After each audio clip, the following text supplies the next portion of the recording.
نبی اکرم صلی اللہ تعالیٰ علیہ وسلم کا ایک فرمان آپ کے سامنے رکھنے لگا ہوں۔ اس فرمان کے اندر سے جو روحانی چشمے پھوٹتے ہیں ذرا ان کا ذائقہ لینا۔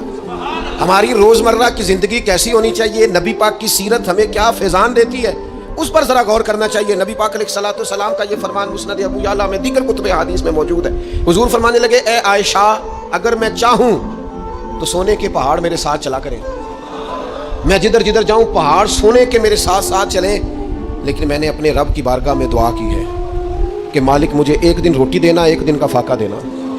اے اللہ، میں چاہتا ہوں جس دن تو مجھے سیر ہو کے کھانا دے اس دن میں تیرا شکر ادا کروں، اور جس دن مجھے فاقہ ہو اس دن میں ہاتھ اٹھا کے رب کی بارگاہ میں دعا کروں۔ میں یہ چاہتا ہوں کہ طرز چاہوں تو یہ پہاڑ سونے کے بنے میرے ساتھ چلیں۔